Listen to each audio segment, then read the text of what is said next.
everybody. Welcome to episode 120 of Games My Mom Found. I am Mike Albertin. Who's watching TV with me today? Quark-tastic Michael K. Hughes. Nick Pelayo. And the guy who almost played the wrong game. It's me. I know you've missed me, baby. Every single one of you. It's Commander Lionheart. I don't know that you should be on this episode because I don't think you met the criteria to be on this episode. I don't care. Because you weren't on Ratchet Clank 1. Here now. You cannot say otherwise. I don't care. I could. Cut the feed, Mike. Mute him. I have the ability to do that. I'm not going to. Yeah, and the funny thing is I did ask him to be on the first Ratchet Clank, and he said no, hell no, something like that. Look, Mike, it had been a month since I had played that damn first game, and I wasn't going to replay it again just for your enjoyment and my suffering. You got that? There's a lot of suffering with that first game, though, so I understand. There is so much suffering and pain. It's a very old game. Mm-hmm. You can all watch my suffering on YouTube because it's still up. That playthrough is still up. And where can people find you at, Emanuel? YouTube.com/Commander Lionheart. And you can also catch my live streams over on Twitch.tv/Commander Lionheart. All right. So if you want to watch him suffer with the first Ratchet Clank, is the second one on there too? No, I was going to do the second one for the upcoming new game, but then you told me, hey, you want to be on the second one? And I was like, sure, I'll do it without doing the full live stream. I'll do it some other time. I already did the remake of Ratchet & Clank earlier in the year anyway, so no big deal. Okay.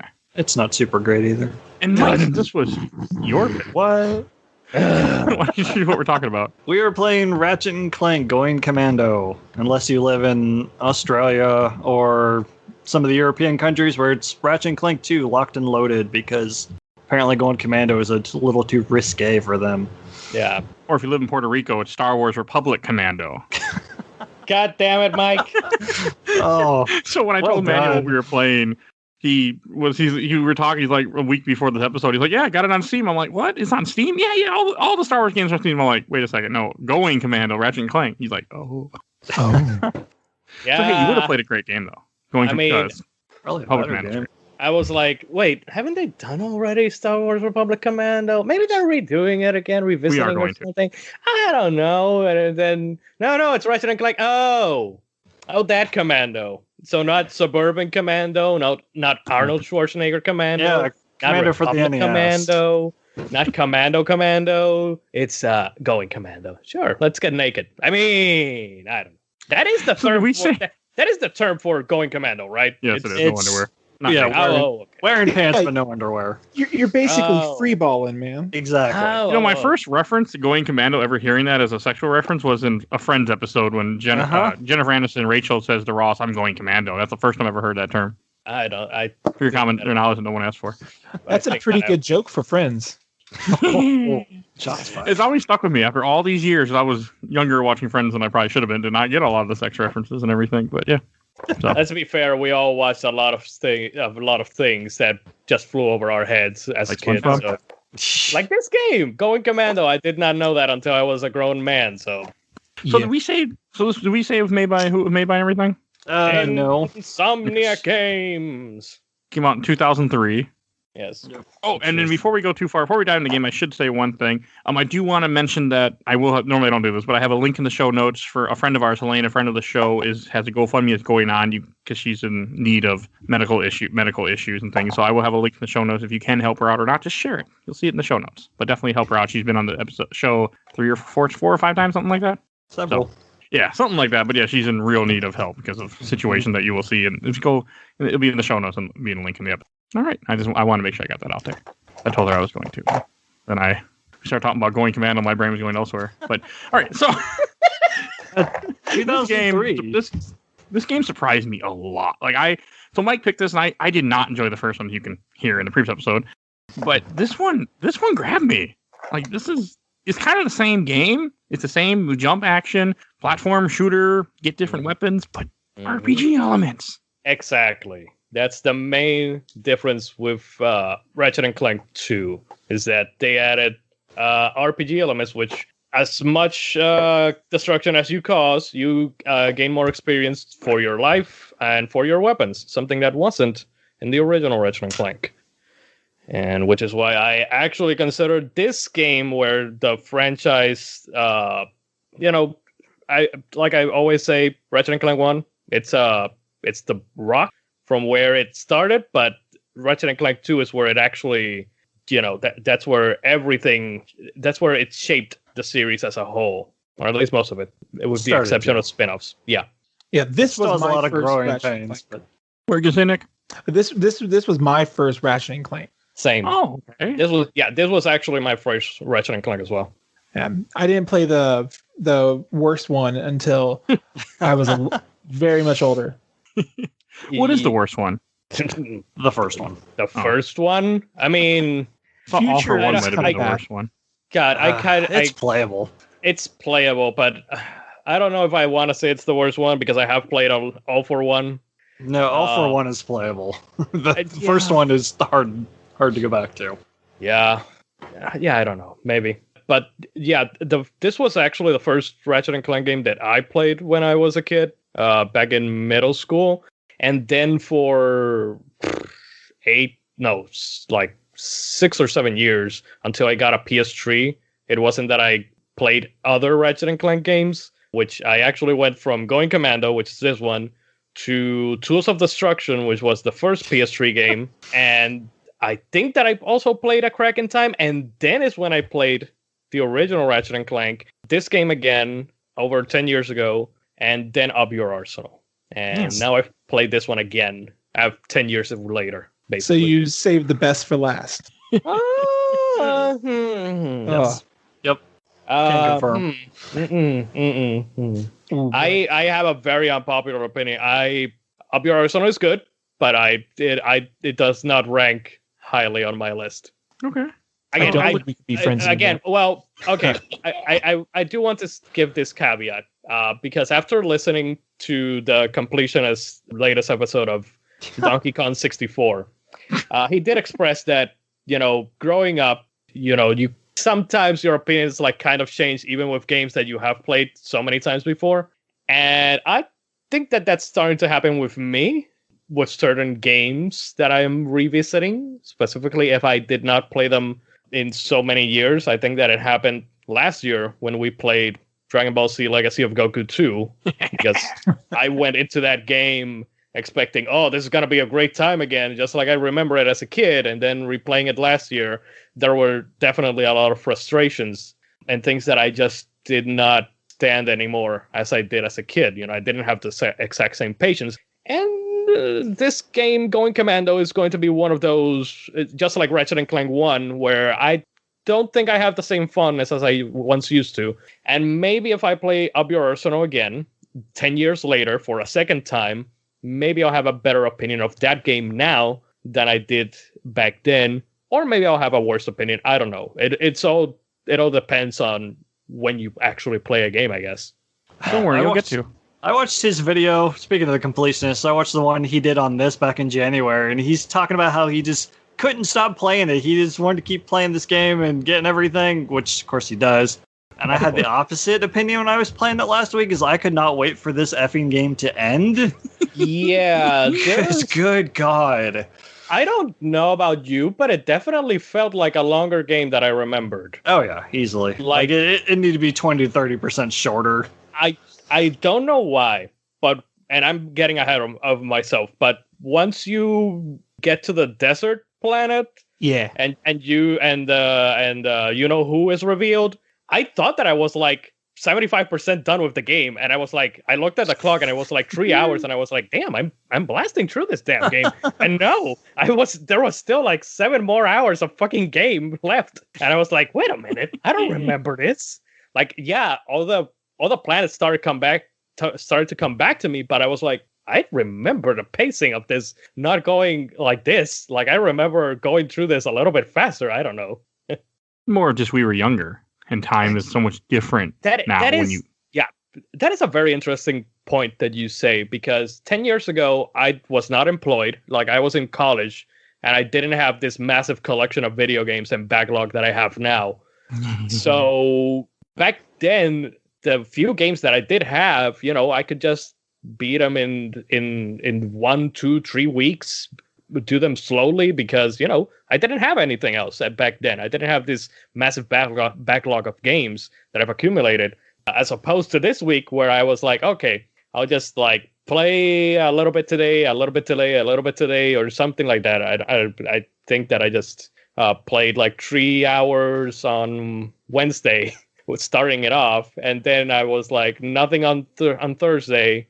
Then I continued on Thursday. Then on Friday I didn't play it, and then yesterday I woke up super early, not because I wanted to, but because I was forced to wake up early, and I just started playing it, and the game kept going and going and going, and I was like, oh shit, I'm glad that I woke up early because I wouldn't have finished the game in time had I kept going at a leisurely pace. So Nick, did you have any problem with the length of this game?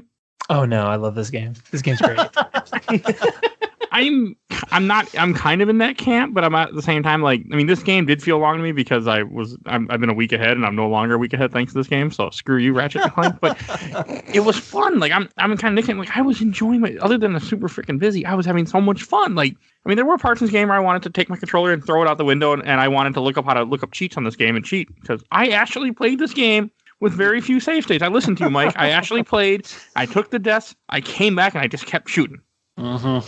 It's you funny. Keep throwing yourself at the gauntlets because you're constantly gaining experience, so you're hurting yourself if you're using save states. I did on platforming parts when I would die. But it's funny that you mentioned cheats because at one point, at the very end, I was thinking, does this game it does have cheats because depending on if you get skill points throughout the game or not, you actually do unlock cheats and shit, but it's not like you put a password or something like old games. But I did thought about it because again, I think that it's the final bosses that wear simple? down. Easy? Both words work in this game. It's the first game. Use the right weapon. And I actually looked up what I was doing wrong with the final boss because I didn't remember 10 years later. And there is one specific weapon that just deals massive damage, and you can beat that final boss easy. We'll talk about that later. Yeah, we'll get there. I have a lot of things I want to say first. But we should ask what all system we played this on. I played the PS2 version.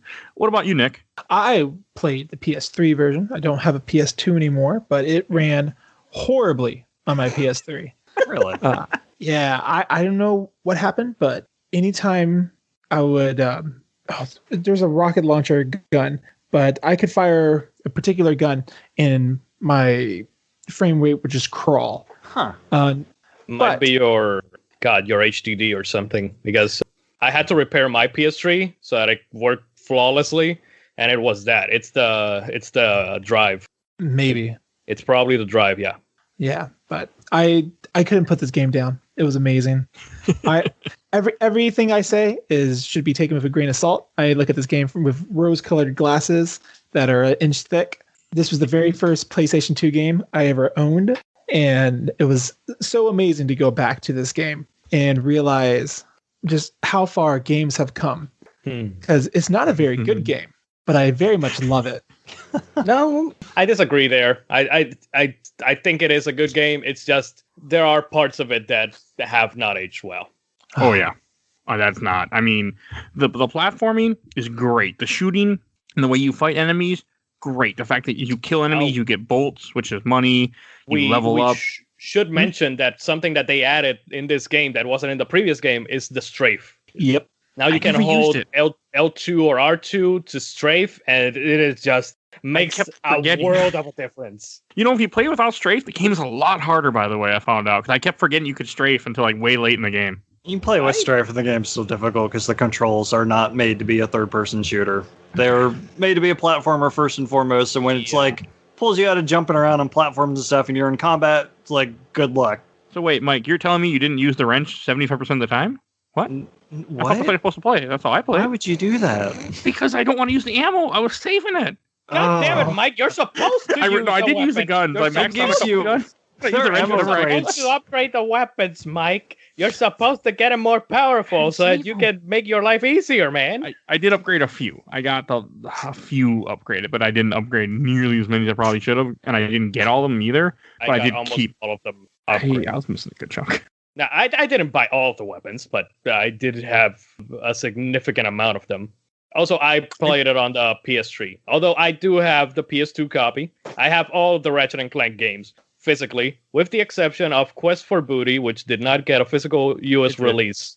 I believe that it did get a European release, which I'm going to check out. Hey, you can just pick it up on PSN. Just buy it later this summer on PSN. I'm sure it will still be there. It's actually on PS Now. That's good. It ain't going to be on PSN much longer. No, I have Quest for Booty digitally on PS3, and it's downloaded on my system. I'm not worried. There's other ways to get a hold of that now. But yeah, it is also on PS Now. The only games that are not on PS Now are the Ratchet and Clank collection for some stupid reason, and Tools of Destruction, which I kind of may or may not get because that game's architecture that game released too close to the release of the PS3, and it was made kind of like a tech demo almost for the PS3 as well. So, but still, they should be in PS Now. Just, I don't know. Sony. It's Sony. Sony. Mike, did you say what system you had it on? No, I played the HD collection on PS3. Okay, too. that's what. Did you have any problem with it chugging or anything? Oh. Okay, mine did have slowdown, but that might have been my copy of the game that I was playing. I did have parts where I had to make some adjustments, and then it would come. I mean, I was having issues, but I was even playing this game at 40% speed, which is not the way to play Ratchet and Clank. I was still having fun with my wrench smacking people. Back in my day, we called that Mode 7, son. Yeah, that's what it was. Yeah. I mean, it was weird. I don't know why I did it sometimes. But so this game, if we haven't said, so this is a direct sequel to number 1 in all ways. Like, it enhances on what the first one was. The story takes place, I think, so many months after they did save the world the first time. Mm-hmm. They changed the voice actor for Ratchet. Oh. Yeah, that's a good change. It's James Arnold Taylor now, which is much better. I like him much more. Your favorite Final Fantasy X character, Mike? Oh yeah, it is Titus. And I love Titus. I really want to pretend on the show. They even approved the development of this game 5 months before the first one even released, so they knew they had a hit on their hands. Oh, this is, I mean, I like the story of this game. I like the fact that they start off with just watching TV, doing nothing, and they have their life is just boring. And then when the guy, I think it's the guy in charge of Megacorp, which is the company that you had in the first game that sells you weapons, right? Mr. Fizzwidget. Archibald Fizzwidget. Abercrombie Fizzwidget. Abercrombie Fizzwidget. Indubitably, my young lad. Actually, this game is where I learned about the word indubitably. And I've been using it ever since. You don't have Clank either in the first part of the first level, which I thought was kind of like, I liked it. And I like that you have, as you're working for Abercrombie early on, you have this mystery thief that you're also kind of like chasing after who's trying to steal what I kept calling a tribble in this game. Because it's the whole point of the story that you're after trying to stop a Furby. A gremlin. Yeah. Furry thing. What's it called? Protopet. Protopet. I mean, it just reminds me of Tribble from Star Trek. That's all I could think of when I saw it. It's a gremlin. Okay, that's two. It's a gobbo from the Croc PS1 game. Oh my god, the gobbos. You guys gotta do Croc Legend of the Gobbos someday. Oh, no, we don't. Okay. You guys are gonna hate it so much.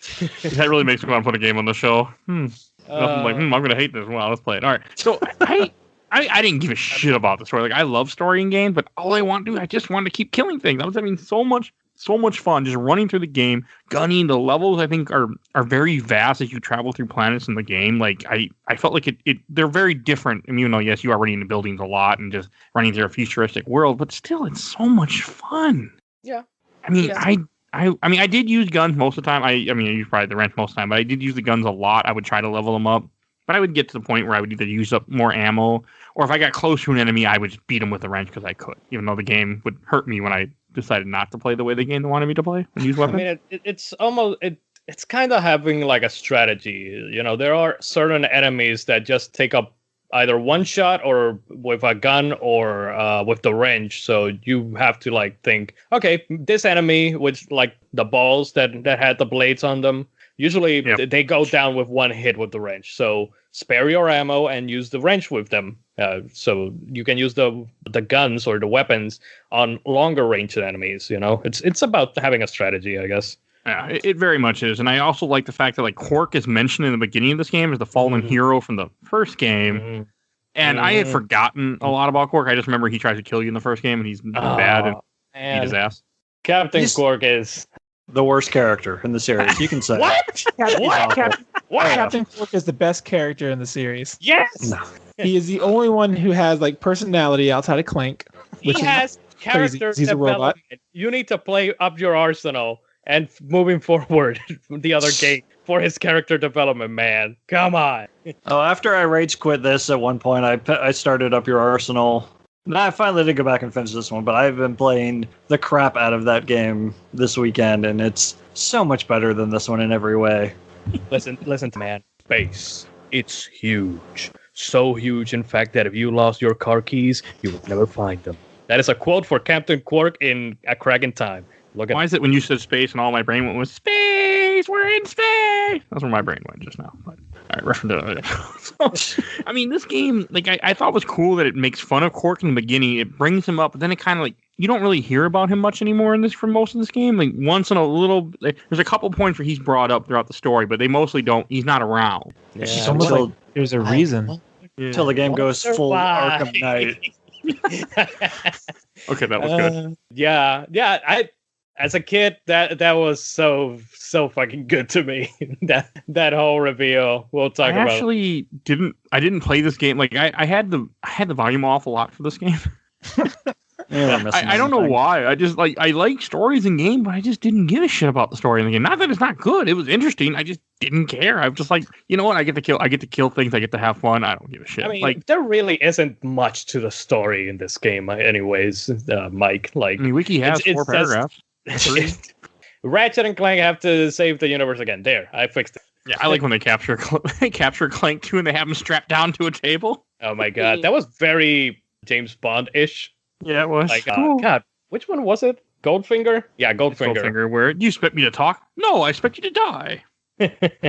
Cool, This game is funny. Like it's a fun game to play, but they really hammer down on the humor in this game because all the side characters are just hilarious. The bikers are amazing.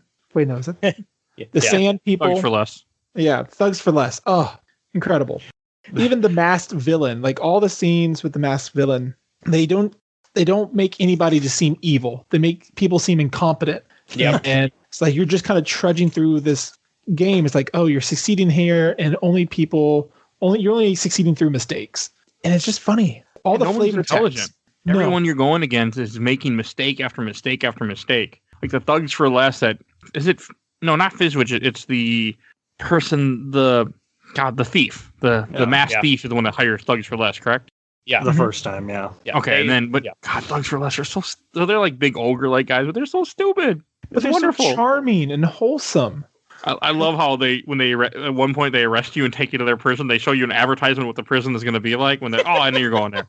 I was laughing my ass off. And we offer the best meals, the best training for your stay here in our prison. They're like, that doesn't seem so bad. Yeah, it kind of makes you want to go to prison, right? God. It also really reminded me of what they had in, I think it was the video. It reminded me, I'm going to get a little history buff here. It reminded me of the videos that they had for Auschwitz in Nazi Germany, where they would show, you work for freedom and stuff like that. They would show them living in these little houses and they'd be working and stuff, and that was the prison. It wasn't, but that's what they showed in videos. Propaganda. Oh my God, they lied. Yeah, that's what it reminded me of. I mean, again, I might be one of the only people that really thought like, oh yeah, because that's what came to my mind when I saw this part. But like throughout the game, like there's so many things that just keep you interested. And like I know we touched a little bit. Like each weapon can level up only once in this game, which is a bit of. For me, it didn't bother me because I haven't played any others. I know Mike was talking about it where he was like, you only get one level up. Yeah, like the Heavy Lancer, I had leveled up before I even got off the first planet, and I'm like, oh, that's it. I mean, it's baby steps, because again, this is where the series started to mold itself. Like they started with one level, then on the next ones you get like up to 5, and then later on 10 levels, etc., etc. I mean, technically in this one they go up to 4. Yeah, if you because you need the challenge mode. Yeah, if you start challenge mode, you can upgrade the weapons further, at least 2 more steps. Like you upgrade them once paying money, or bolts, I guess, and then you have like another experience bar for the weapon, and you level it up to another level. Okay, so Nick, but it doesn't change their appearance like they do the first time. Okay, Nick, did you level up your guns really quick too on the first planet? So not really. I kind of used the wrench for a lot of the games until I was able to get to the sniper rifle. And then I just kind of used the sniper rifle for everything because it was very easy to kill people with that. But when you go into the later levels, everybody just drops so much more experience. And so there was a point where I could just make one run through the level and upgrade an entire gun, basically. Yeah. Nothing scales. And so it's fantastic. But the wrench in this game is really cool. It's just, it does damage. And with the sniper rifle, you don't really need anything else. My only problem with the wrench, I guess, and it's because I have played the later games, is that it doesn't... I mean, I think that it was like, Nick, I think you have played the other games, right, Nick? Oh, yeah. You have. Wait, in which one is it that the wrench, you get the power wrench where you do the down jumping square down attack and it makes like a shockwave or something that destroys the crates that are close by and it also damages enemies? Up your arsenal. It is in up your arsenal? I thought that it was it's like it doesn't shoot out a shockwave, but it destroys all the crates that are nearby. Yeah, isn't that just a gadget that you get? Yeah, it's the bolt grabber in that one. Maybe. I haven't played.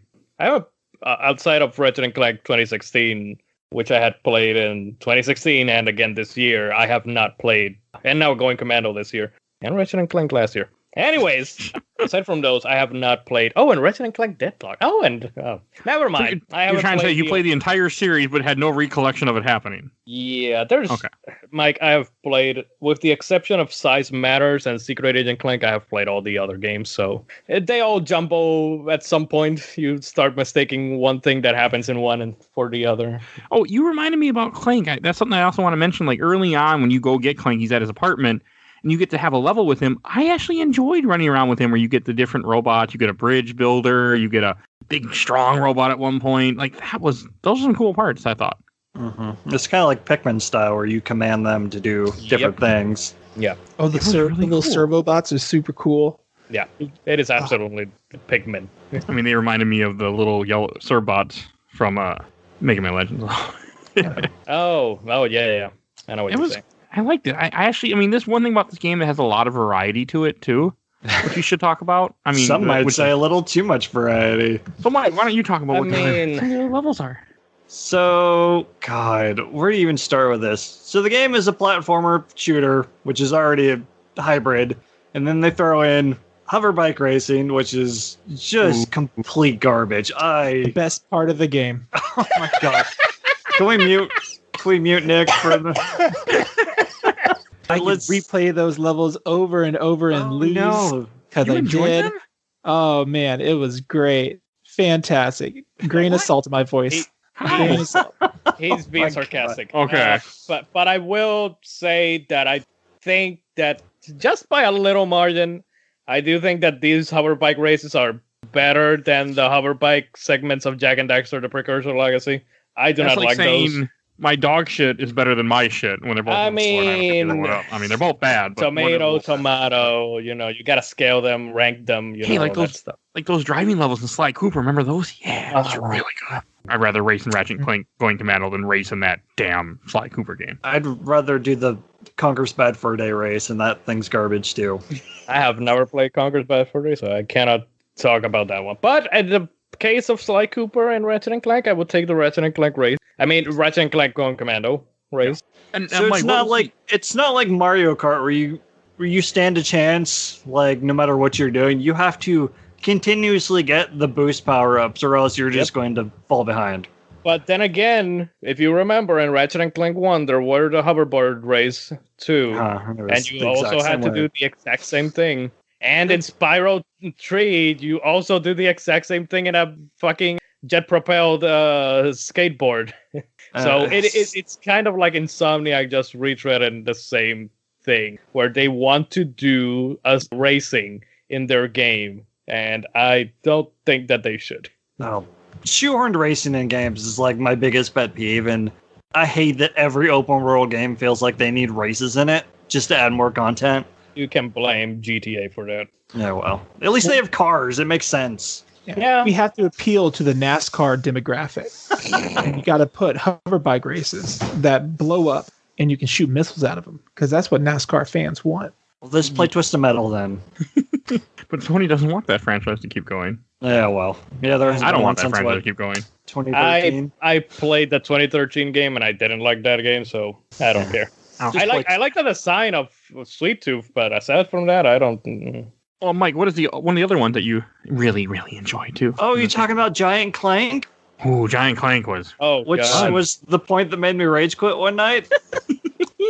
So you go to fight the Thugs for Less boss, I guess? Yes. Yeah, Mhm. it is. And he's in this mech, and you're in a giant version of Clank with Ratchet as the backpack for a change.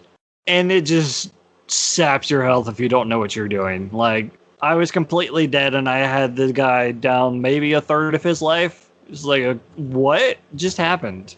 I didn't have problems with that fight. I did have problems later on with the saucer fight. I had to redo that fight. Luckily, that one's optional.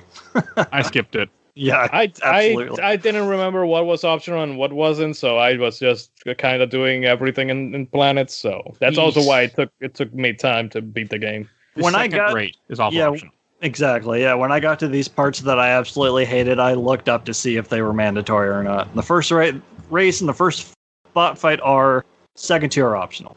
Yeah, the second race you actually get the charge boots, which Yeah, they were neat back when I was a kid, but now I just find them a little bit annoying because you cannot stop them until you either hit a wall or they run out of steam or you fall down to your imminent doom.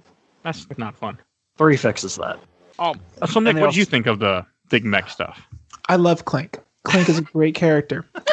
All of the big Clank levels really made me despise Clank. There's nothing good about them. They're not fun to play because you just hold down a button or constantly press for the rockets. He is big, which is, currently Big Monkey versus Big Lizard is the best thing that's happened on television. Oh my God. But Big Clank, I don't have rose-colored glasses about this part of the game. It just straight up sucks. Which Both is parts. Yeah. Big Clank is actually just Iron Giant, But less depressing. but less depressing. I mean, Clank is Clank. Let's just It's say. not. I could have done. I mean, once I looked online how to do it, I didn't have a super hard time with the first part. Where if you punch the little helicopters near you, they all give you health if you punch them, so you can keep refilling your health while you're fighting him.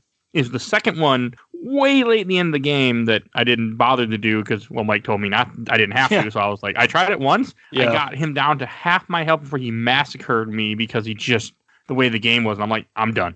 And I never went back. But there's only only one level you have to do, is it? So it's not so bad. Only one race you have to do. And I do think there is a system in there that I know Mike had the same experience. I had the same experience too, where after I lost about 3 times, the 4th time, the racer was like, no, he's already suffered. We're just gonna sit back here. They get tired of winning and they just let you win. They're like, this guy needs to go, so just let him win this one. That's how it felt. Because I lost terribly the first 2 times, and then I won by like 12 seconds the 3rd time. Same. It was something like that. It was ridiculous. So I do believe that there is something in there that does that, where the game just kind of sits back and says, "Okay, you lost enough. We'll let you win, so you can keep playing the game." And I could be wrong, but that's how it felt to me. And Mike. The fact that we both have that experience, it makes me think that was the way. Okay, so Nick and I, we both won the race fair and square then. Yeah. If there was an option to pay to win, I absolutely would pay so much money. We did for Resident Evil 2. Oh Jesus, The remake. boy. My gun didn't run out of ammo for some reason, so I don't know what happened there. But weird. So $2 like went that, away, but seems like that gun was bribed. it was right. But, so Nick, So- why don't you introduce the last mini thing that we haven't mentioned yet? My favorite. oh god, I'm not kidding. sorry. I want you, the last mini thing that we haven't introduced yet. Okay, so we have the hover bikes, which are amazing. No, We have Big Clank, which is amazing. and then we have the truly awful part of the game, the arenas. Yes. Oh no, Oh, not, oh, no, I no, no. The space battles, which are Oh, equally Oh. awful. yeah. Okay. Oh, the space battles. Okay. I have to say something, but Say I it right now. hated the first space battle, and then some reason after I did one space battle for about 2 hours, 2 hours Uh-huh. to farm money. I love the space battles now. Did you upgrade the ship at Slim Oh, yeah. Cognitos? Oh yeah. Oh yeah. Yeah. Okay. He grinded makes for sense. Makes sense. for Raritanium and bolts for 2 hours. I mean, you only need the goddamn laser upgrade. That's all you need, baby. You get the nuke. Oh well, and the nuke. The nuke's pretty good. So Nick, I didn't upgrade this time around, so except for the laser. So I got the laser too. But so Nick, you're not a fan of the ship, then you're telling me? I don't understand inverted controls.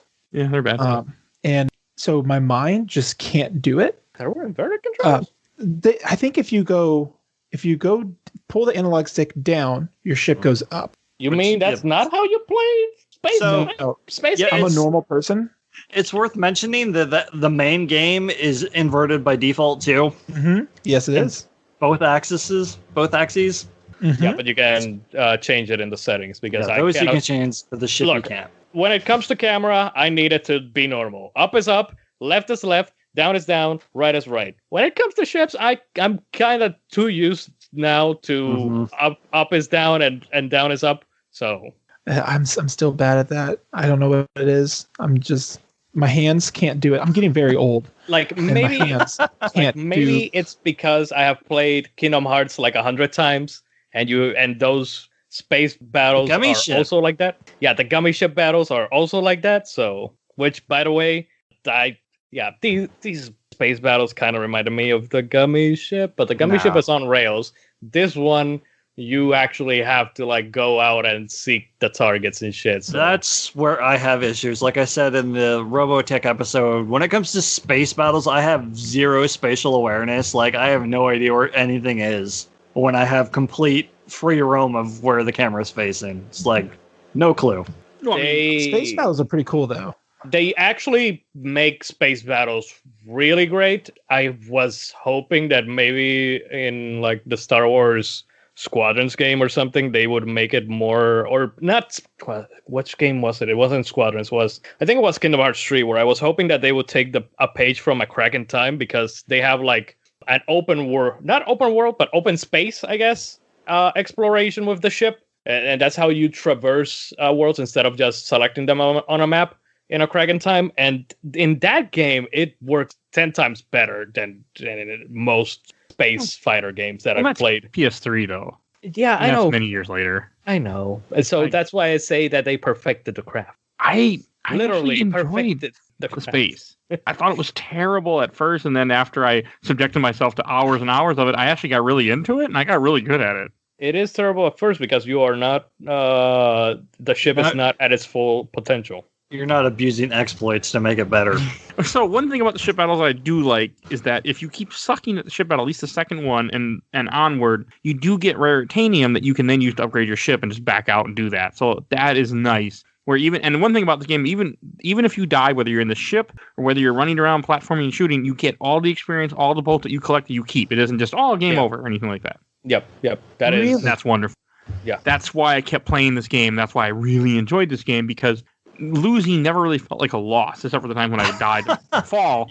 Yeah. Then I would just F1, F3, and I could avoid that problem when it would happen. But overall, like that's what makes this game so much fun to me, that I still am gaining something by sucking. I'm not just, well, you suck, you're done, you better go find a new game to play because you can't play this. Like, I didn't have that problem. That's what I still got that problem on like these gauntlet levels where it's just waves and waves of enemies. You're just going through, you'll go to a room, spawn a whole bunch of enemies that take a bunch of ammo, do a bunch of damage, then move on, and the checkpoints are just the utterest bullshit. Like, you'll be towards the end and die, and it's like, okay, you're back in the beginning with your ship. Time to do it all again. And yet they are still better checkpoints than Ratchet Clank 1 and Jak 2. Ever so slightly marginally better. no. Can we not talk about Jak 2? Because I'm playing that game right now and I want to throw up every time I start. Yes, throw up, do it.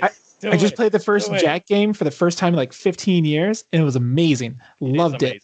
And I get to Jak 2, and I don't know what happened. Fucking garbage. I hate Jak 2 with a burning passion of 1,000 suns. It is like one of my most hated sequels of all time. I hate that game. So, Mike, when are we playing Jak on the show? I have no desire to play any of the Jak and Daxter games. Come on, man. Jak and Daxter, the Precursor Legacy, still an amazing, top quality 3D platformer. Especially better on the PS3 when it has those smooth graphics that make it look oh so good.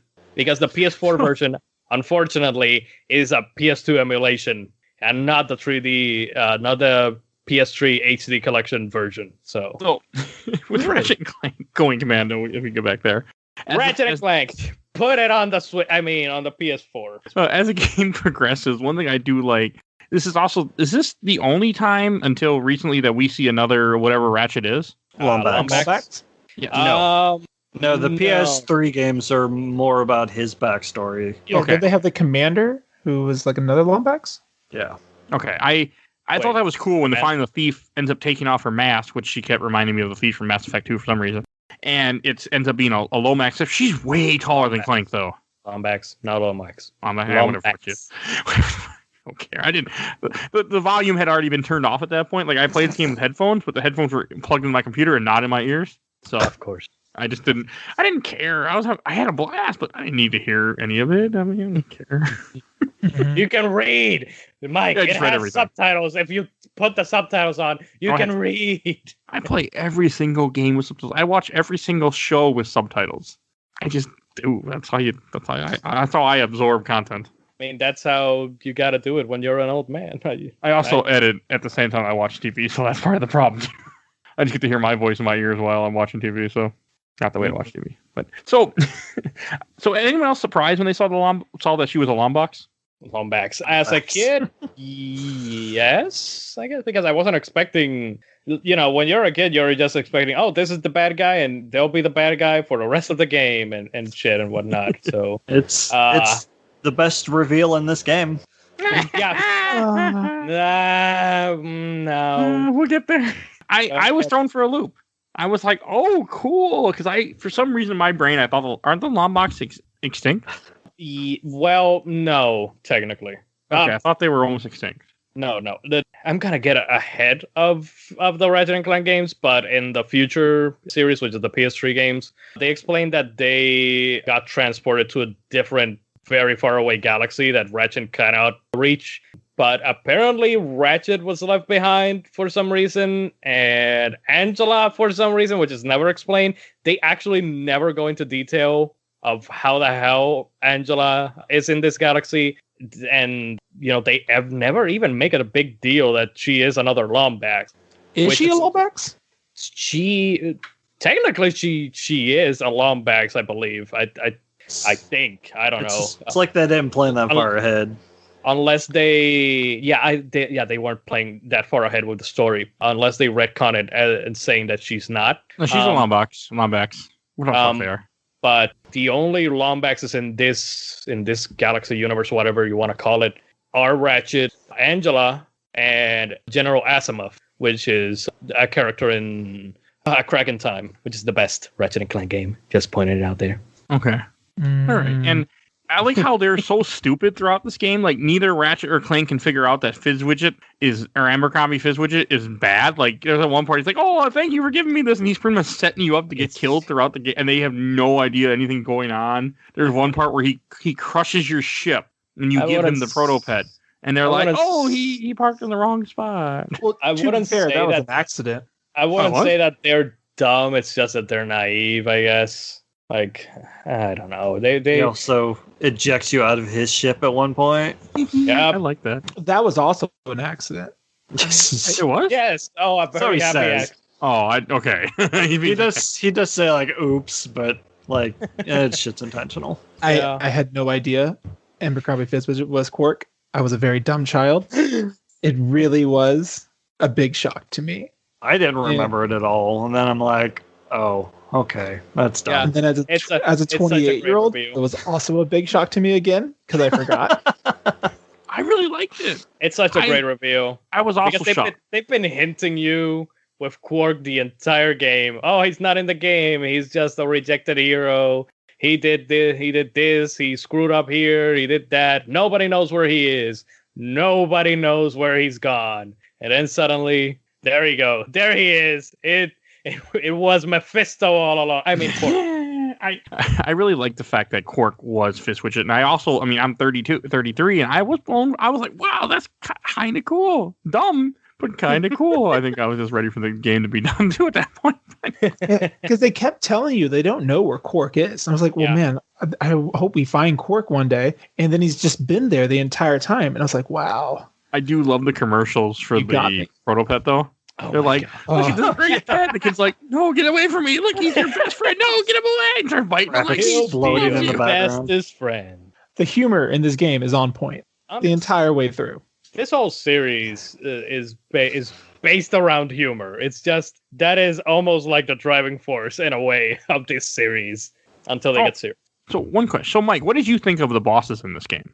The bosses are stupid in this game. Yeah. They all have entirely too much health. Yep. Especially the Thugs for Less Supergiant robot that you have to fight with the turrets. Mhm. No, but their That health fight- is... That fight, I think, lasted me like 30 minutes. Not gonna lie. I don't know. Oh, the big robot one? Yeah. That was miserable. Like, So- you were just shooting away at it, just taking out very little chunks of health. And I'm like, oh, you've got to be kidding me. So Let me did you use do my it- own... I tried using my own weapons. Some of them didn't even do a scratch on him. And I was like, oh, fuck me. So did you use the turrets then mostly? Yeah. Mike, did you use the turrets or did you use it a better way? I used turrets, and then I got to the point where I found two turrets next to each other, and like I would get in one and shoot at him until he shot missiles, and then I'd just get out and get in the other one. Oh, Because if you're not in the turret when the missiles hit, it doesn't explode. oh, that's cool. So I kind of cheesed it. Huh.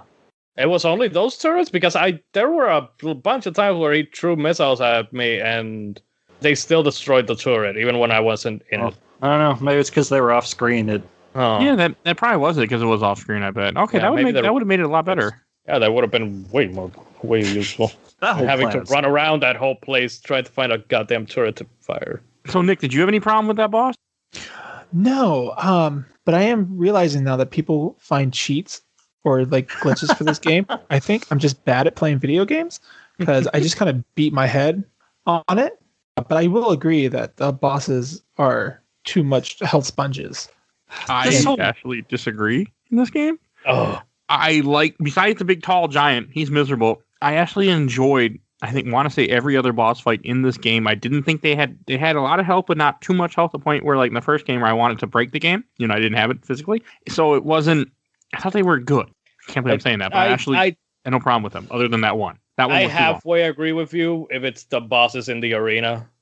Because those ones they aren't that difficult and they don't take that much damage to take down. The story bosses are the ones that I have a problem with. I didn't have a problem with the Thugs for Less guy Thanos and his little copter. I didn't have a problem with that guy. I don't know. The copter is easy. That was fun. Did you just call him Thanos? Yeah. I was watching the speed run and they called him Thanos because he's kind of purplish and he's big. Yeah, and Thanos had a helicopter. So I was like, yeah, I'm gonna make that joke too. So that's a deep Marvel Comics cut. It made me laugh though, so I had to bring it up. But no, I like that. I like the boss fight. In the arena, you fight somebody in an arena, and I remember that wasn't so bad. Yeah, I wanted to bring the arenas back up because it sounded like Nick had an issue with them. No, the arenas are my favorite part of this game. Oh, There's okay. nothing wrong with the arenas. Anybody who says anything is a liar. No, they're Yeah. fine. Like They're amazing. I didn't like them hugely, but that was more on me because I wanted to do. I'm not a platformer, but for some reason in this game, I really, really enjoy platforming. So It's mostly because platforming isn't the main part of this game. It's the weapons and stuff. No, it's and shooting and stuff. That's- The the weapons platforming- are the selling point for sure, Yeah. but the platforming is where the game excels. Like, it's what it does the best. So since we covered most of the story, we haven't really covered all the weapons yet, but there are some weapons that we really, really need to mention. So, Mike, why don't you talk about? There's a weapon that I know you brought up that I actually never saw in this game. Before you actually say that, I am pretty damn sure, and mark it down.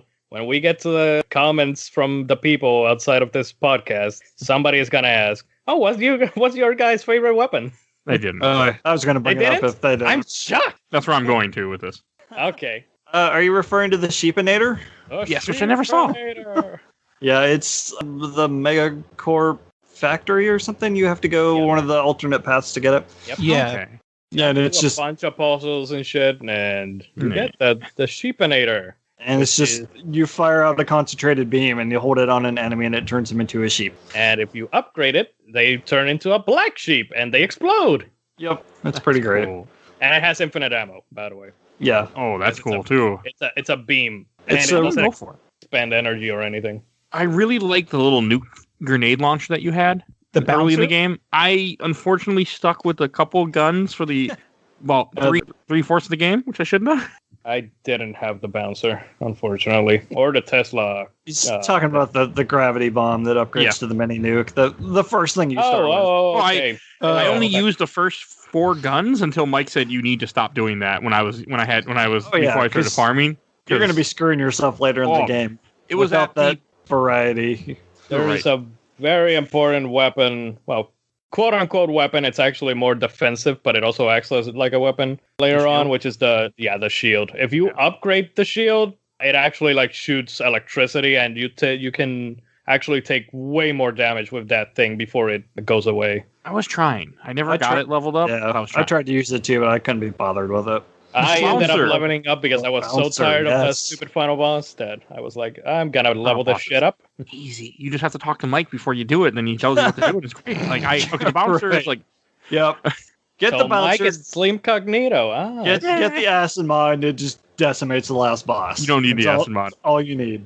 It helps. I decimated him without the acid mod because I forgot that you said that, and I got to the final boss and went, oh yeah, I didn't do that. Well, I guess too late now. the volcano thing, Lava gun? I didn't use the that. lava gun. So You didn't the use lava it? That- That was fun. That's actually how I beat the final boss using the stupid volcano gun.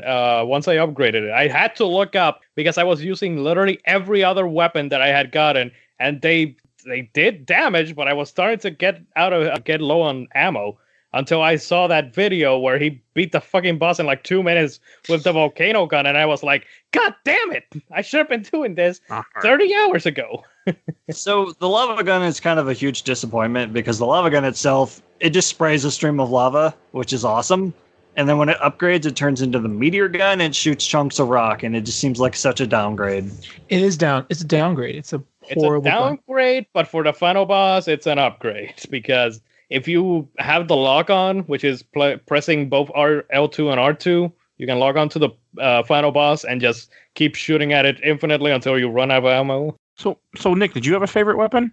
Yeah. Okay. I actually have them pulled up because I completely forgot all the names of the weapon.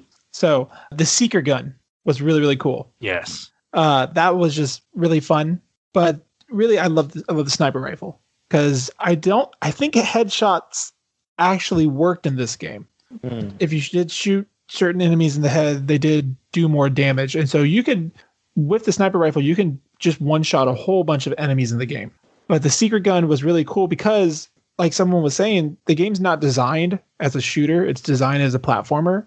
And if you just get the secret gun kind of in the general area of where an enemy is, it'll kill them or it'll at least do damage. But I had to use pretty much all the weapons in this game because there's not a lot of ammo for each weapon. Mm-hmm. You kind of have to cycle through all the weapons in order to effectively play. That was one of why I used the wrench.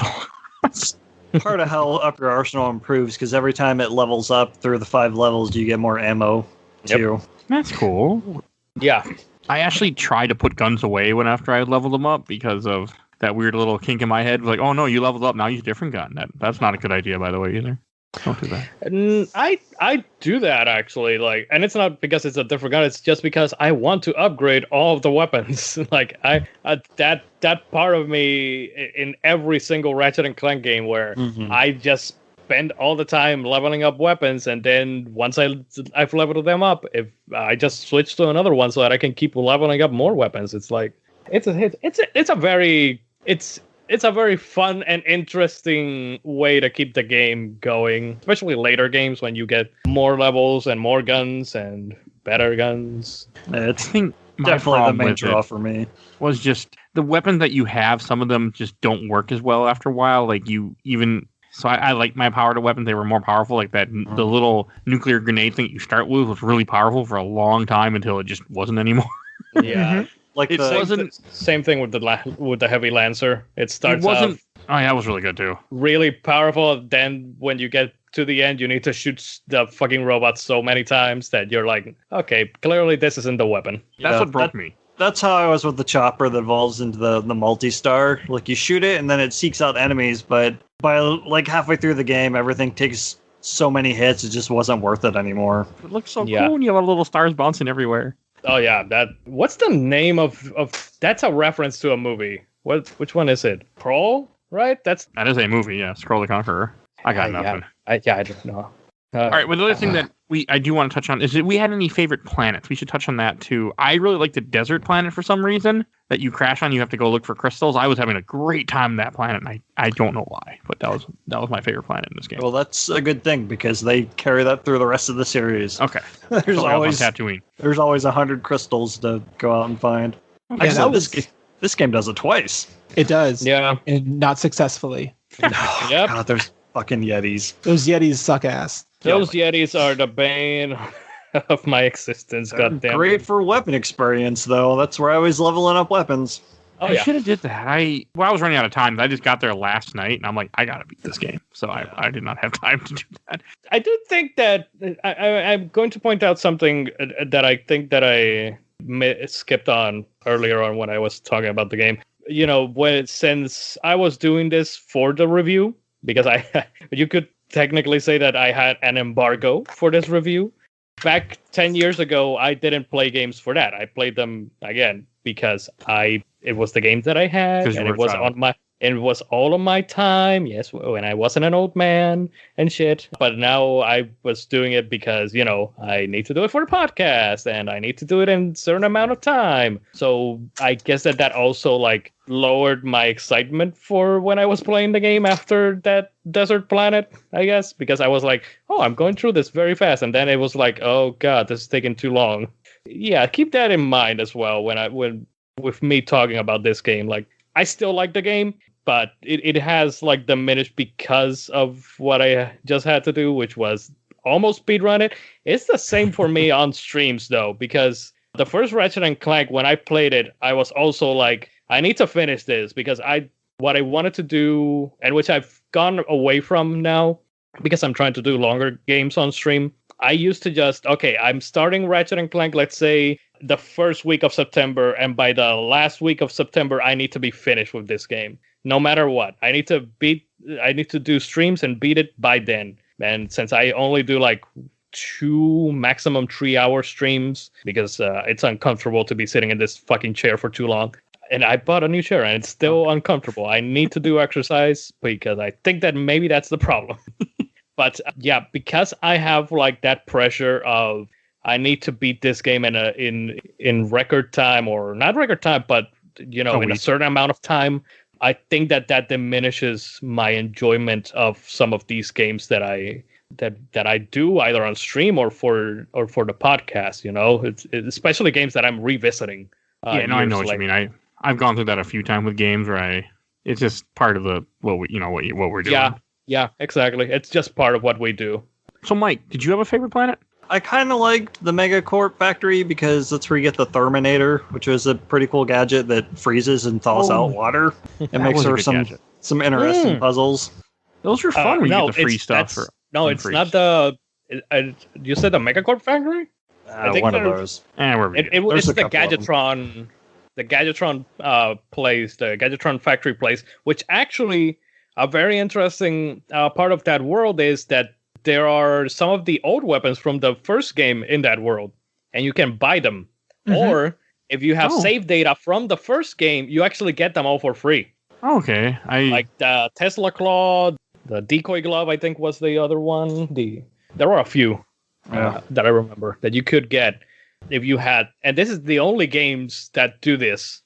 I wish that they had did it with the other games, but then again, they have reintroduced. Has it. It does have it. I have not played Up Yours in so long that I don't remember. I remembered going Commando because I had done it when I was a kid, or not had done it, but I had seen the weapons when I was a kid. But yeah, this game was where they started that of carrying over weapons from the previous game. And I don't think I had the Tesla coil, but I think I just bought it. I didn't get anything from the early game. There's two different ones. There's the plasma coil, which is new, and then there's the Tesla claw from the first game. Maybe I had the new one then, because I don't think I ever ran into someone give me free weapons though. Yeah, but you need to have the save data from the first game. Oh, can we say I love a game that's also made in 2003 that has a map and lets me move the camera in a 3D platformer. You don't know how amazing that is, playing a game in 2003 where you can move the camera and you can have a map. I mean, it's so weird. You'd ever think of a game named Legacy of Kain Defiant that wouldn't have a map. So, Nick, did you have a favorite planet? So the desert planet blew my mind as a child because most of the Ratchet and Clank games were like level based. Like you could go in, they were kind of like formed a circle, and you went through a level and you came back. And then the desert, you had this big open world that was dangerous, and it was really cool exploring that. And I loved it. And then you get to the ice world, and it's the same exact thing. And I did not like that. But it made me really have an appreciation for the desert level because a hippie is so cool. That guy was kind of funny. He just wants his crystals. He's just he's relaxing. He doesn't have shoes on. He was a big inspiration for me as an adult. I did like the training thing, how I get some extra money. So getting bolts in this game is really, I felt like it's not that bad unless you're trying to get the final armor upgrade that I was having, why I farmed for 2 hours. Because like as you break crates, you fight enemies, everything you do gives you bolts in this game, which what you use the money to buy ammo, buy new weapons, and I think it does a very good job. What I did is I'd mentioned a little bit ago, I found a glitch, or not really a glitch, a cheat, not even a cheat, a strategy. Let's go. We're gonna use the word strategy, where you load up a mission. Yeah, exploit's better. You load up a mission, you aim the nuke, you shoot up, they all die. You press X, back, X, aim, shoot. And you do that again over and over and over and over and over again. Doesn't that sound fun? I did that for 2 hours. At least when I did it in the first game, I just left it on while I went to work one day, and it did it on its own. There is a glitch for that too in this game. With the decoy things again, you can glitch into an area and do the same thing. Nice. Oh, really? I didn't know that there was. It's harder, that and it's in the end of the game. That's why I didn't do it. That's why I did the route that I did. The only reason I know about the decoy glitching into an area in the first game is because of that stupid godforsaken trophy that for 11 years did not let me get the platinum to Ratchet and Clank 1, but I finally got it last year. So Mike, did you do anything to get a lot of money in this game like me, or did you just play it normally? I did the what the hell they call it? It's the 60 wave battle in the arena. Where it gives you 200,000, which you had already done your exploit, so I'm sure you're just like, that's okay, good for you. Yeah, but because I got 1 million bolts in I got like 2 million bolts over the course of those 2 hours. So yeah. Yeah, you do 60 wave of enemies and then fight one of the weird electric worm boss at the end of it. But it was fun, and I got 200,000. I bought the bouncer and the shield that I never used, and the synthenoids, which were kind of cool. They're basically proto Mr. Surcons. Yeah. Not as cool though. They don't talk, so they're better. Yeah, they don't trash prototype. talk. They don't trash talk like HJ47. So.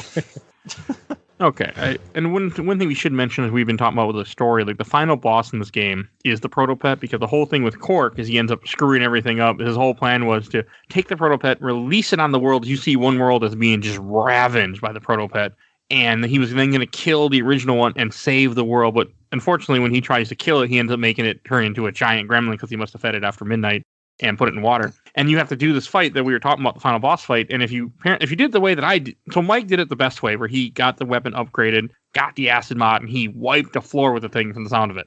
Yeah. Oh yeah. Mm-hmm. And I did it with the bouncer without the acid mod. I ran out of ammo, used some other weapons, had no problem. Emanuel did it the bad way, it sounds like, without that weapon. He got his ass handed to him. I lost that fucking fight like 3 or 4 times until I looked up, and I just used the volcano gun mod thing, and just 2 minutes, bye, Protopet. How about you, Nick? The last boss emasculated me in a way Oh yeah. I've been emasculated in a long time. I went through so many weapons. I tried so many different combinations. The bouncer I did land on for a good while, but I have nightmares about the final boss. Why is it so hard? How did I do this as a kid? Why am I getting old? Good question, Mega Man. It's like I played the first game and this game when they were both new, and somehow I beat them back in the day. And it's like, how? How did I do this? I agree. I'm not even going to say when I was a kid, but at least 10 years ago, I did it, and I never complained about it. And now as an adult, now 10 years later, I'm like, how? Oh, we're so spoiled these days. Like, I have no patience for this shit. Yeah, probably. Hey, after playing Defiance and then playing this game was amazing grade A masterpiece. I mean, Defiant's a good game. I'm not gonna, but to have a movable camera and to have a map, a fucking map. Oh, I enjoyed Defiance, but man, this game needs a map. Oh. And it shows you where you've been by like filling out the map as you move along. It's great. It's wonderful. Oh, it's great. I think that going back to what Mike just said, that we are spoiled nowadays. I always kind of laugh whenever people say that back in the day of like PS1, PS2, N64, and all those, that people say, oh, those were the better days of video games.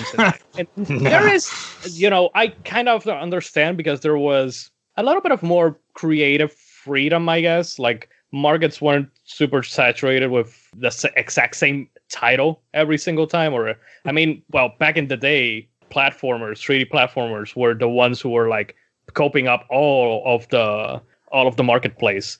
Then in the PS3, Xbox 360 era, it was the first-person shooters that were trying to emulate Call of Duty. Nowadays, we have the games as a service and shit, or free-to-play games like Fortnite and all that shit. But when you look at it that way, as creative freedom and more creative games that came out of those eras, yes, I can see that. But in terms of how games have evolved and how they have accessibility, they have much better, obviously, camera controls, game controls and shit. I think that this past generation of the PS4 and Xbox One, I think that it might be much better than all of those eras combined. Because, again, developers are starting to realize, okay, so games are no longer about quarter munching or there are so many games out there right now that people are not going to be glued specifically to our game. Like if they are not enjoying it, if they are not enjoying this game, they are going to abandon it and just say this game sucks. Back in the day, we almost kind of didn't have that much of a choice because there were such limited options sometimes. Again, if we go back to the 2000s, I could only pick like one or two games or whatever. But I don't know. I think that we've evolved enough and games have gotten much better in terms of accessibility, gameplay, camera, etc., etc. So I don't know. Maybe that has a factor to do with these games, especially your comparison, Mike, of Defiance and this game. Don't ask me what I just meant. Okay. I have no idea. Just keep going. Any last things that you guys want, that Mike or Nick want to say about this game before we go on to questions, comments, or memories? Did we ever do the favorite weapon thing? Yeah, we kind of talked about the weapons, but I didn't mention mine, but probably the Sheepinator as well. I did find I think that growing up I liked the Sheepinator more. Right now, because I tried to use the Sheepinator with the robots at the last areas, and they took like forever to turn into black sheep, and I would usually get hit while trying to turn them into the sheep. I got frustrated with the weapon, so I don't know. God, what other weapon? Oh, the turret, the turret that fires missiles. I forget the name of it. I'm not sure what that's called either. The mega turret. Yeah, the mega turret. I've always liked the turret, the turrets in these games because you just have to deploy them and they'll do the shooting for you. So I beat the game and I started up challenge mode, and there was only one weapon that I bought and then upgraded again, and that was the plasma coil. Turns into the plasma storm. It's basically you shoot out a ball of electricity and it just zaps everything it passes, and it just destroys everything, even in challenge mode. I didn't have enough bolts to buy that shit in this playthrough. I did when I farmed. The mega version, 750,000. Oh boy. I'd do a little bit of grinding for that one. Oh, and then the ending of this game is Quark ends up going to prison or Megacorp to be in a mid-credit scene, Ratchet, Clank, and Angela hang out at Clark's apartment where Angela informs them that Quark has been assigned to work as a head subject for the crotchetizer at Megacorp as punishment for his crimes. Should have made Clank a superhero, or his mild-mannered alter ego was Clank Kent. Clank Kent! That was fun. All right, I think we're going to go on to questions, comments, and memories. I did get a few, actually, for this game. So, first, from I watched the entire Overblood group. First question from Sam Mercer. Didn't this have the Sheepinator all-time best video game gun? It's pretty up there. It is something that they carry throughout the series. Like the first game had the Morpher Ray, and the third one's got the Wacko Ray, I think, or turns them into ducks. Quackomatic, isn't it? I got nothing. And there's the dancing gun and the pixelator.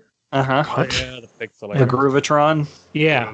That from that the- sounds awesome. 2016 this? remake. The Groovatron it throws a disco ball that makes enemies dance and then it explodes. Even bosses. Even bosses. What? Like, yeah, there is a trophy in Ratchet and Clank 2016, if I remember correctly, where you wouldn't have know to that. make every single enemy in the game dance. Oh, Yeah, okay. and that is a fan favorite quote unquote weapon, I guess, because it premiered in, I think it was Source of Destruction, right, Nick? Yeah, that sounds about right. That's because that was the first. Was that the first? That was the PS3 game. yeah, that's the first PS3 game. Yeah, that makes sense. That one came back. Mr. Zircon is another one that comes back a lot, which is the talking HK-47 floating guy. Mr. Zerk's super fun. Mr. Zircon he's is an entire the game based best. around him. Yes, that would be amazing. All right, I'm going to go on to the next one.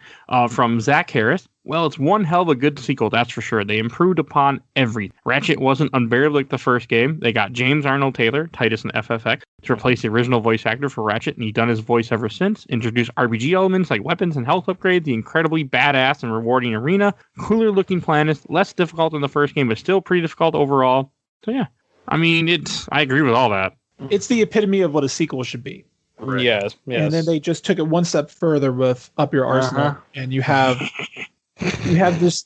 It kind of did look at like you have this base idea for a game, and these games all came out I think within like a year of each other. 1 year. Yeah, 1 year Yeah. of each other. 2002 for Ratchet and Clank, 2003 for Going Commando, and 2004 for Up Your Arsenal. And That- it just sounds like from like playing all three of these games over the last couple of years that Up Your Arsenal is the game they really wanted to make. Mm-hmm. And they were just the first game and Going Commando were just kind of like prototypes to see if they actually could on the hardware they were given.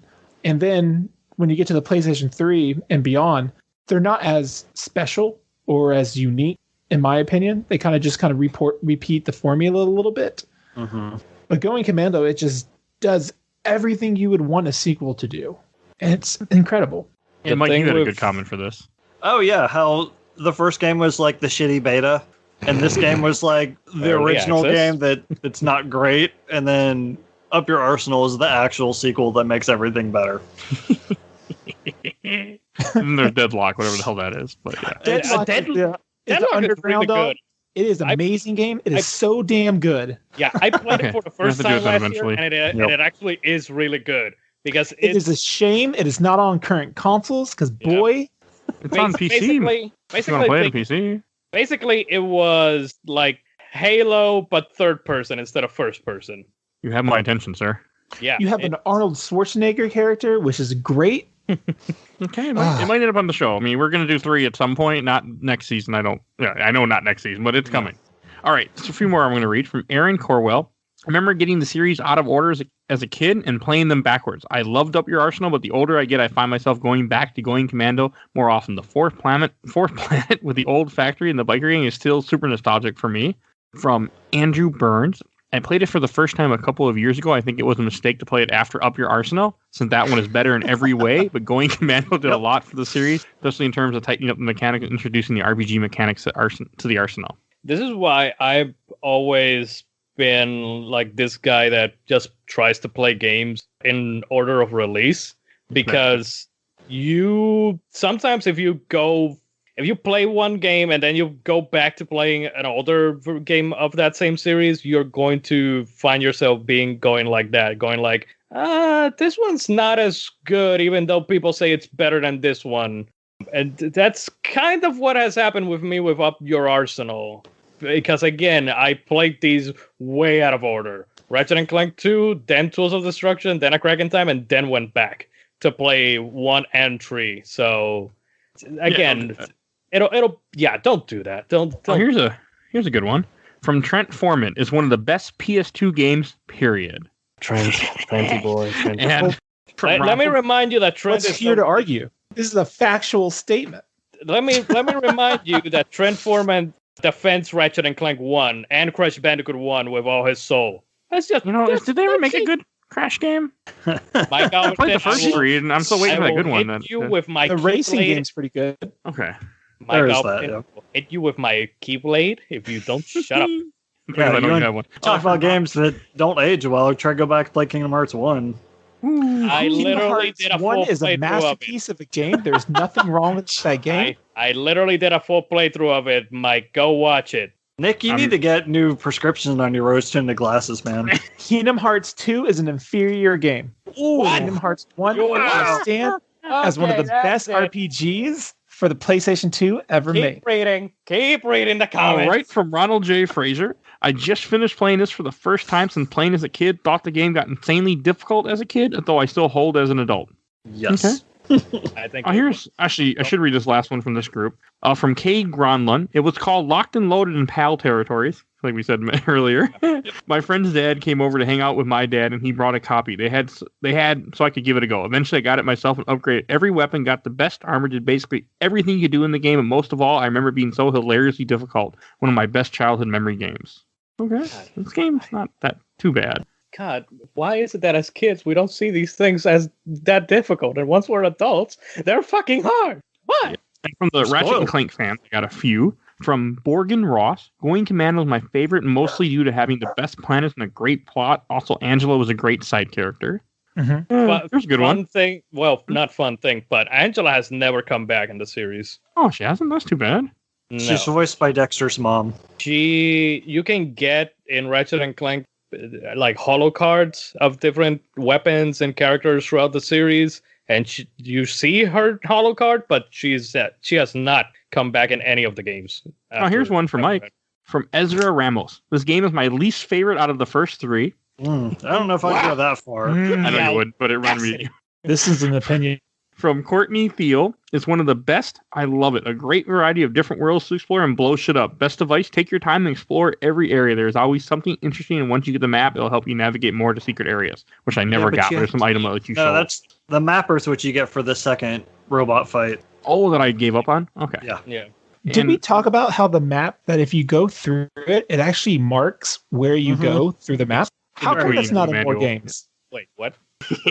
From Daniel Lester. I'm currently playing this on PC 4K. I wonder how you're doing that, sir. Huh, that's weird. Not on PC. Probably But- has an RTX 3080. God damn you! I don't know what that is. It's a graphics card. Okay. From John Santoro, it is really a great game. It just doesn't get as much love and attention because number 3 took it to another level. Honestly, the first 4 are all amazing and fun to play through. Right? Right, Mike? That's all true. 4? No. There's probably at least 4 throughout the series that are good. Cut out Ratchet and Clank 1. Just start counting from Going Commando upwards. Then you're good. From you Anthony Busello. Never heard of it. Only played Locked and Loaded. Oh, Believe it or Well not, done. you're not missing it. And I'm going to read a couple. I only got a couple from the Laser Time official Laser Time community. First one from Sean Connell. One of the angriest times I've seen my mother was when I snuck away from the middle of Thanksgiving dinner to go up in my room to play more of this instead. good choice. Good choice. From James Wells. While I like the first, Ratchet and Clank 2 really got its hooks in me. It's one of the few games I've 100% completed, upgrading every gun, completing every stage of the battle arena, which is a blast, by the way. I don't know if it was one or up your arsenal that had the arenas where gravity changed, but those really stand out in my mind. It's one of my favorite games of all time. This What game was this had- one? Yeah, Yep. it was this one. And that was cool, by the way. We didn't talk about that, but that was a cool part in the arena. Also, one of the only games he's 100% weak. Yeah, maybe he's not obsessed with platinum trophies like some people, huh? Like I keep telling, if they ever platinum all the old PS1 games, we'll never hear from Emanuel again. He'll just be in his chair, just dead. For the rest of eternity. So last one I'm going to read from Andrew Jacobs. Ratchet and Clank inspired me to become a game developer. The variety and creativity of the weaponry, the way you were able to express yourself through action, and that diversity extended to every corner of the game. There's probably too much content in those first 3 games. A really breadth of experience in each game really sparked my imagination. Okay. I love that. That is great. That is amazing. Agreed. I'm always glad that, want to hear what, game inspires people to, get into this world. I'm actually following Twitter, like a game developer that is working on an upcoming game called Clive and Wrench. They were inspired by the original Spyro trilogy, and you all know that I love Spyro. So once I saw that, I was like, okay, I'm looking forward to this game because if you love Spyro, then I'll give it a shot. All right, Yeah. that brings us to shelf, stack, or box. I don't remember if we had stack when you guys were last on. Stack is the gray area, or if you like it but you don't want to put it on the shelf, but you didn't hate it, or you don't want to put it in the box, you put it in the stack. Interesting. No, I was not here. Okay, you haven't been here since Kirby's Dream Land 1 and 2. I have not been here almost for a year. Yeah, and Nick was here last time we did Ratchet Clank 1. Where's Manuel Ratchet Clank 1? I don't remember. It's weird. I was cursing the god. And Mike, how about you? This is going in the box. Like, I think I put the first game on the shelf just because it started the series, and technically I should do that with this one because it kicks off what I love about the series with the upgrading weapons and whatnot. But having played the third game immediately after this one, like you're about to say, this game does everything better than the first one, and 3 just like doubles it all. So I don't know. Like, the main draw for this series is the weapons, and I felt like the selection in this one is kind of lacking. And yeah, it's not what I remember it being. It's kind of like what Emanuel's talking about at the top of the episode, how you kind of distort it in your mind, how you remember games. And this isn't really what I imagine when it comes to the Ratchet & Clank series, and Up Your Arsenal is. So if I want to play one, I'll just play that. Okay. How about you, Nick? So I would absolutely put it on the shelf, but while doing so, I would be completely naked so that I can live up to the namesake of this game. And I put it very, very high so I can stretch up. But it truly is one of the greatest sequels ever made. It's like Arkham Asylum to Arkham City. Or, let's see, what's another good sequel? Mass Effect. I can't Mass think. Effect 1. No, Mass Effect 1's the better game. Oh my god. Blood Omen to Blood Kingdom Omen Hearts 2? 2 to Kingdom Hearts 1. Kingdom Hearts 1's the better game. I can go on all day, gentlemen. How about Blood Omen 2? I was too young to play those games. I'm completely kidding. Blood Omen 2 is complete garbage. All right. How about you, Emanuel? This game is already on the shelf. I will say that I have my problems with it now. I thought that when I would replay it, I would be all very, very positive all the time about the game, like I used to be when I was a kid or 10 years ago when I played it for the second time. This is the third time that I've played the game. But again, I think that maybe it's because I'm getting older and you start seeing those cracks in old games. Yeah, I like it. I still like it. There are still good things about it, but there are parts where it is frustrating. You know, maybe it does equate to the fact that there was a timeline that I needed to finish this game before the episode, and that's why I didn't have as much fun as I would have had. But it still goes. Yeah, that's a big thing. But yeah, it still goes on the shelf. It's just like the first Ratchet and Clank. I don't like the first Ratchet and Clank how it's aged that poorly. But it still goes on the shelf simply because of the legacy, simply because Ratchet and Clank is one of my favorite series of all time. Like I said, I have all the games. I have all the platinums that are available to the games. My condolences. So I will get the platinum to the new game, Rift Apart. Yeah, it goes on the shelf just on technicality, just like I did with Sly Cooper, Thieves in Time, Thievius Raccoonus. Yeah, the first one that I also put in the shelf just because of the legacy and because of what it stands for and the pillar that it is. This game, more so than the first Ratchet and Clank, is a pillar from where the series began to grow and become the one that it is today, for better or worse. Like I said, this is where we got the experience thing of level progression and all that. So, which is the best thing, because that is why I love the Ratchet and Clank games. It is that RPG aspect of leveling up weapons and seeing, ooh, it's kind of like Pokemon in a sense, you know, when you get a Pokemon. I gotta stop you there. This is not Pokemon. This could be like an RPG. It's kind of like a Final Fantasy game. I could buy that, but Pokemon, there's no capturing. Hey, look at the enemy. He's on my team now. No, you don't capture the Pokemon, but still, when you level up the Pokemon to a certain level, they evolve into something else, and that's what happens with these guns. You level them up, and they evolve into a different. Not a different gun, but a gun that is modified. So I still veto your opinion, but I veto your opinion now with a nod. Okay, I can see it. Insomniac liked that concept so much they brought into the Resistance series. Which we're gonna play one day, Mike. I have at least 3.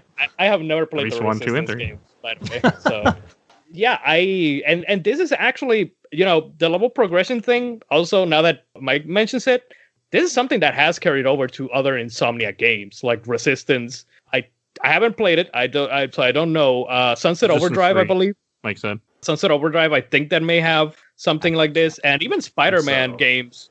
They have that RPG system of leveling up the different suits and gadgets or shit. I forget what it is, but they, in small parts. It's nothing like here, like in Ratchet and Clank, where the weapons are the ones that sell not sell the game because it's the story and the characters. Kind of. That's what all the original commercials were based on, was the different weapons. Which are great. Actually, they're fantastic. Mention it. We talked about them in the first episode, but you wouldn't know that. I listened to the episode, so what are you talking about, man? Anyways, where were you? I was cursing the gods. I told you already. Look, man. Point is, I gotta keep making that joke. The point is, I like it not as much as I thought that I would. Revisiting it, but I think that is just part of life, and yeah, it goes on the shelf. Okay, I'll go last. I mean, I was actually torn between this game. They're in the first part of the game. This is going in the box 100%. I'm like, I don't enjoy this. Why did Mike make me play this? I'm not. But then the game started improving. I started getting better weapons. I started actually using the other weapons. I'm like, okay, this is going to go in the stack. This is kind of fun. Do the ship battle. I'm like, still going to go in the stack. And then when I started farming for 2 hours, something clicked in my brain, maybe a Stockholm syndrome. I'm like, oh, I like this game. And I ended up really, really enjoying this game. This game is great to me for some reason. I have not played Up Your Arsenal. I have not played any of the Ratchet Clank other than the first one, so I don't have the system where I know things are better at the other side. The grass is greener. I don't know that for sure. It is much greener. Oh, I know, but I haven't experienced it, so it's a little different. This is going to go on the shelf. This is a really good game. Don't play the other ones and go back to this, because then you get really upset like Mike did during this playthrough. But if you don't do that, if you never played the other ones, all you played is number one, this game is amazing compared to number one. So it's going on the shelf. Really glad we played it, and I can't wait to play Up Your Arsenal in 8 months. 8 months, yeah. It'll be a while. Probably beginning of next year. Yeah, because we already got this year kind of planned out. Yep. Games are pretty good. I like games. Games are good. We play. Unpopular opinion, games are good. So, and I do want to say, if you enjoyed this episode, please go check out episode 86, where we covered the first Ratchet and Clank without Emanuel. But we covered the first one. I was there in spirit, cursing the gods. You kind of get the gist of how we felt about it over the course of this episode. Exactly. You didn't need me back then. So, Mike, I'm trying to think. I'm pretty sure next week is my pick, isn't it? Yes. Okay. I should introduce what we're talking about next week, or this week, or what time we're not recording this 4 days after we recorded the episode you just listened to. No, don't even think something like that. No. We're going to be talking about Castlevania 3 Dracula's Curse for NES next week. So stay tuned for that. And on to whatever else I said in this episode. I don't remember because, that was over a week ago. Time paradox. Oh. Gotta go, Snake. And I do want to say... Oh, and Amanda, you're going to give a shout out to your podcast? Or not podcast, your YouTube channel, what am I saying? Well, we're trying to get something similar to what you're doing here with games, but with movies. It's called Mystery Movie Friends, which I am actually going to be streaming. Well, by the time that this goes up, it's already been done, but it's been a week. It goes up next week. Yeah, it's basically just me sitting down with my two best friends talking about and reviewing a certain movie. The first episode that we did was The Terminator, which I had never seen. We talked about it. It was more of a recap. We were still trying to work out what the hell we were doing in that. We've only done, well, I don't know, as of this recording, we've done 4, but tonight it's going to be 5 episodes. But my favorite one that you should probably check out is the episode 3, which is Superman the movie, which I had never seen. None of us had seen before this. I had a lot of fun talking and reviewing about it. But yeah, it's mostly a streams that I do over on twitch.tv/Commando Lionheart and or youtube.com/Commando Lionheart, where you can go watch all those streams next day, You'll see a link in the show notes as long as he sends me a link. Or I ask him for one. I will try to remember to send you a link, Mike. But yeah, I do that. The movie show thing is every 2 weeks or so. And then I do my weekly show, which is First Strike. I take a look at the beginning of a video game, usually just old games. I did, as of this recording, Mortal Kombat Shaolin Monks this week. The best Mortal Kombat game. I had never played that game, and I never want to play it. I do really want to play it with Mike. I think that I do think that it might be better when we're playing it with someone. I unfortunately I do this show alone, so I had to play it all on my own. So that was part of the thing. But I also do Indie Strike, which is I take a look at the beginning of indie games, which I do whichever Sundays I'm not doing the movie show, and also full playthroughs like Kingdom Hearts, currently going through Banjo-Kazooie and Tales from the Borderlands, and hopefully do a couple more playthroughs in the future. Okay. So, and I also want to give another shout out.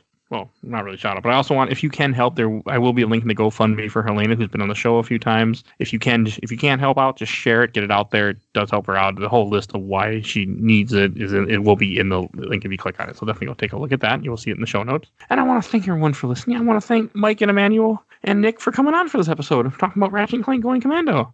Yeah, no problem. It was fun. It was fun talking and shouting and screaming and wanting to kill a few of the people that were talking, but it was fun. You know, it was fun. Glad you brought me back, Mike. It was almost a year.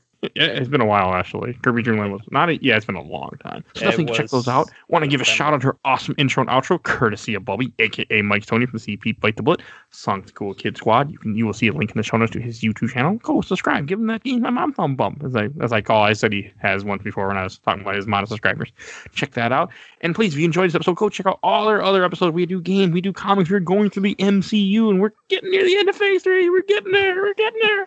You have no idea how good it feels to be able to say that it's going to be over with this year. Like, me and Mike have been doing it for over a year, and I have found out that MCU gets a little tiring after I really want to do, like, those movies. No, you don't. No, you don't. I do. No, you don't. I do. Trust me. Mike, you got anything to say to him for that? Maybe stick to your original plan of once a month and not every couple weeks. Or every week we did a couple of them. But okay, definitely check those out. And please follow us on Facebook, Instagram, Twitter. You just search Games My Mom Found, Twitter, you'll find Instagram, you'll find us. I mean, Twitter, we're at Mom Found. And we are on YouTube. Please go subscribe to YouTube. People actually listen to us on YouTube for some reason. There's no video content because I don't videotape ourselves, but we're on there. So definitely go check us out. So yeah, that's all I got. And we will see you guys all next time. Bye, everybody. Bye-bye. Quark-tastic. Thank you, gentlemen. This has been fun.